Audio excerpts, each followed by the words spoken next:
Dzień dobry Państwu, kłania się Wojciech Dobrzyński, Narodowy Instytut Studiów Strategicznych i kanał Nawity. Może byśmy zaczęli króciutko od diagnozy. Świat od ponad 100 lat targany jest cyklicznymi kryzysami finansowymi. Dziś następuje ich mega kumulacja. My jesteśmy właśnie w tym momencie, kiedy te wszystkie negatywne zjawiska się skumulowały. Świat jest obecnie zdominowany przez międzynarodowe korporacje i globalistów. Nie istnieje wolny rynek. Diagnoza jest stawiana od nas nie od dzisiaj, a brzmi mniej więcej tak, że podstawowym problemem Polski i współczesnego świata jest architektura finansowa. Świat jest opanowany przez takie zjawisko, które ja nazwałem pankorporacjonizmem, czyli światem rządzą globalne korporacje, ich powiązane oczywiście ze sobą na wielu piętrach w sposób pionowy i poziomy, i te korporacje narzuciły tą architekturę finansową, o której... No właśnie, bo my nawet nazywamy to wręcz socjalizmem korporacyjnym. Co jest źródłem tych wszystkich patologicznych zjawisk? No więc źródłem jest pieniądz negatywny, czyli ten prywatny oprocentowany dług, który jest pieniądzem, który ubezwłasnowolnił ludzkość, dlatego że oderwał pieniądz od realnej gospodarki i od pracy.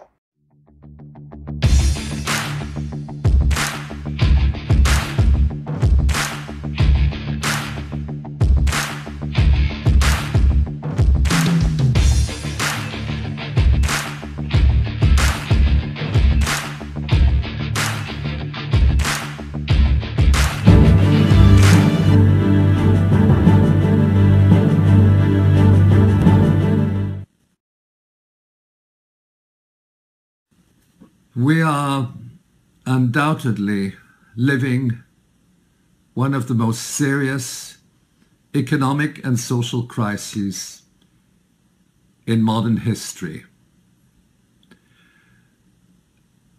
In some regards, we are living history, and we are unable to comprehend the logic of the coronavirus pandemic. What is at stake is the pretext and the justification for closing down national economies worldwide based on a public health concern. We have to understand the causalities. Closing down an economy nationally and globally does not resolve the pandemic. In fact, it creates a situation of institutional instability. It also results in massive unemployment, confinement of people in their homes without employment, without food. That is what we're living. There is no justification for closing down national economies based on a public health concern which can be resolved and should be resolved. There is a very complex decision-making process which has been planned well in advance from central authority.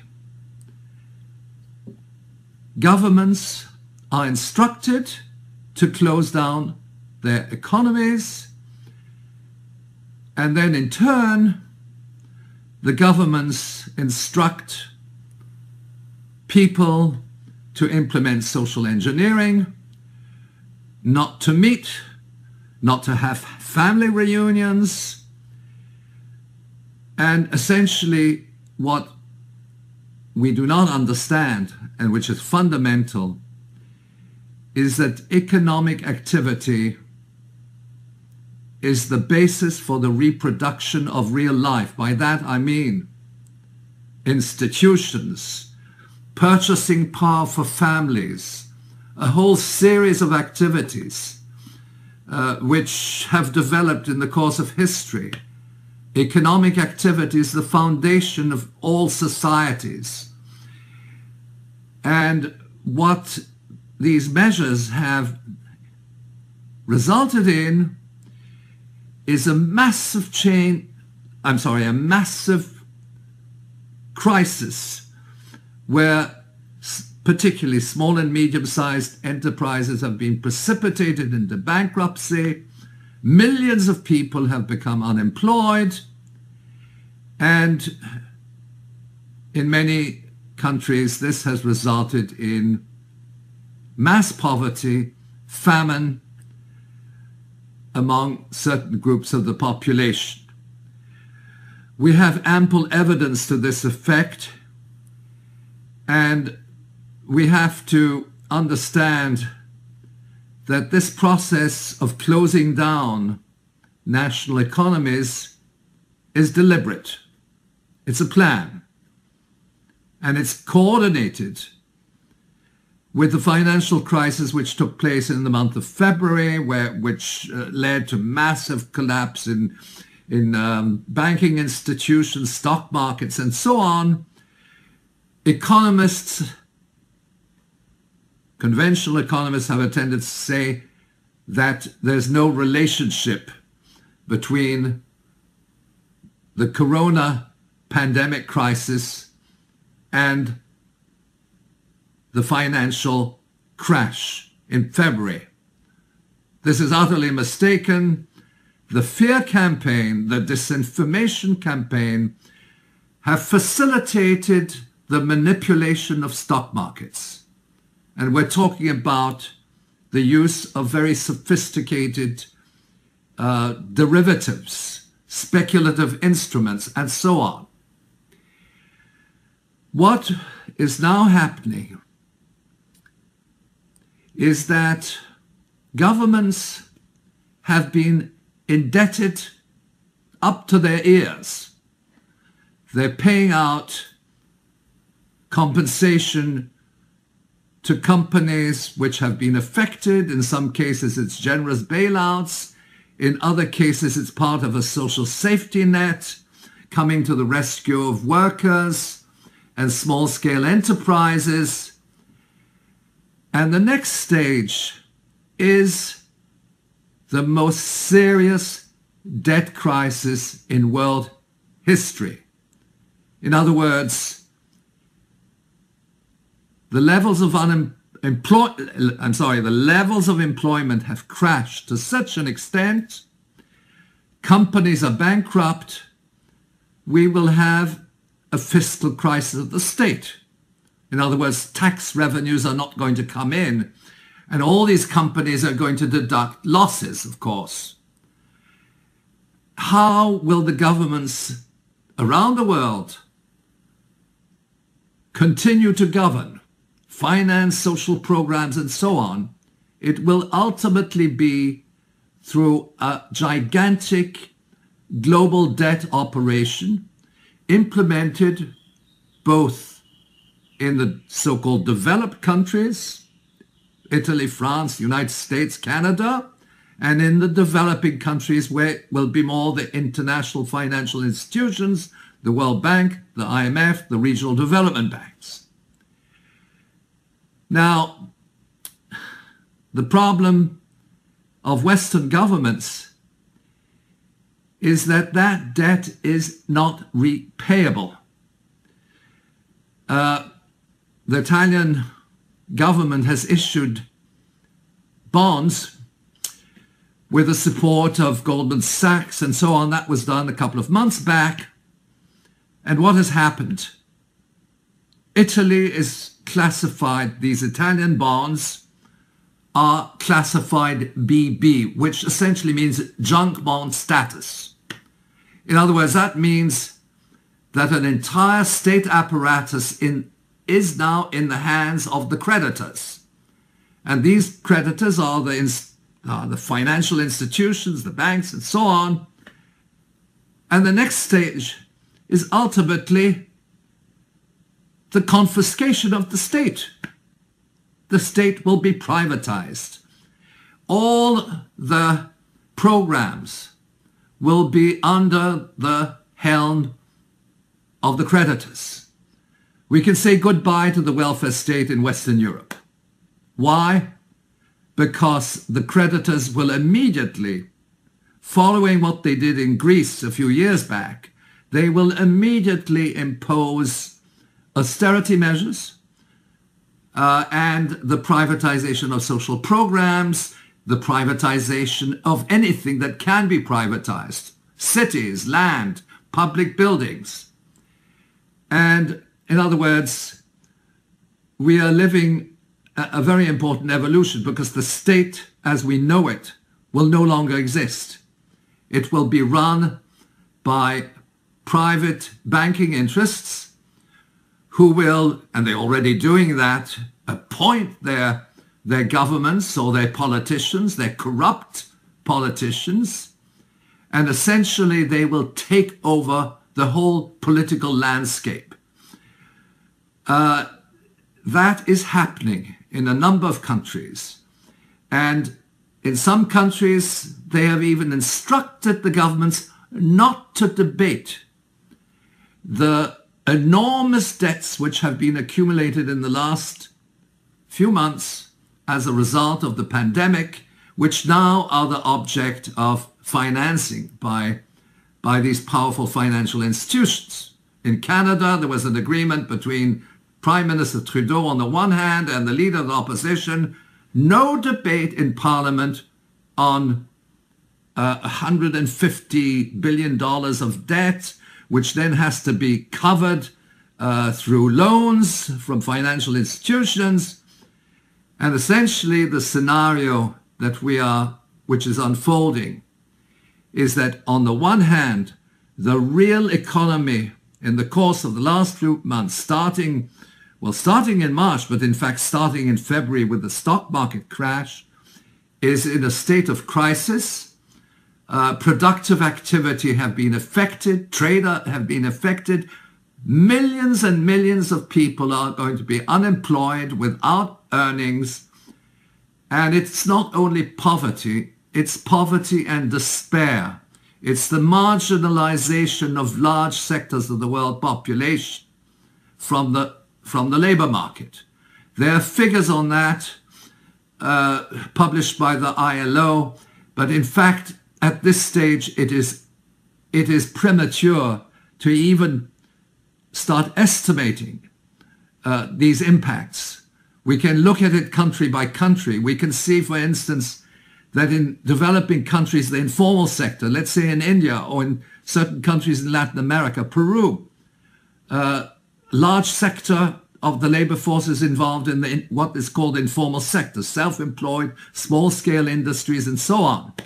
Well, this has been completely wiped out. And people, very often homeless, the only choice they have to do is to go back to their home villages, and in the process, they are the victims of famine and a situation of total marginalization. That is the scenario. It's beyond global poverty. It's beyond global poverty. It's mass unemployment. It is something which has been engineered. It's not something which is accidental. And it's certainly not something which has been used to resolve a global health crisis. The global health crisis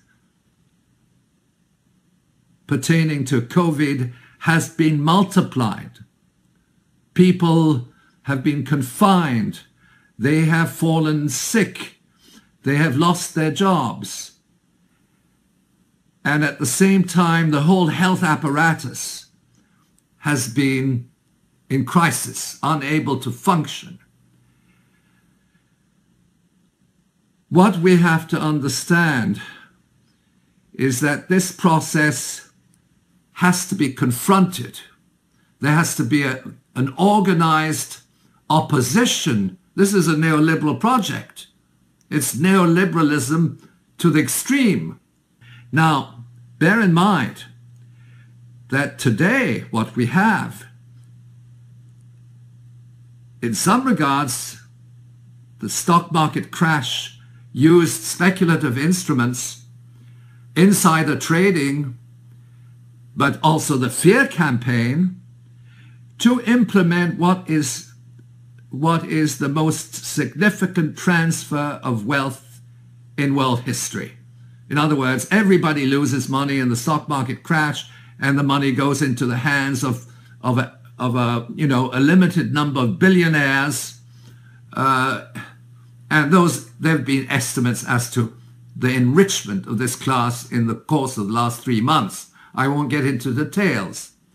So that this, in a sense, this crisis of February, stock market crisis, sets the stage for the lockdown.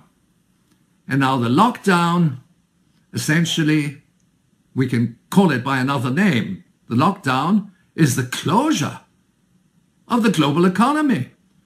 It is an act which instructs national governments to close down their economy, and they obey. That's what we call global governance.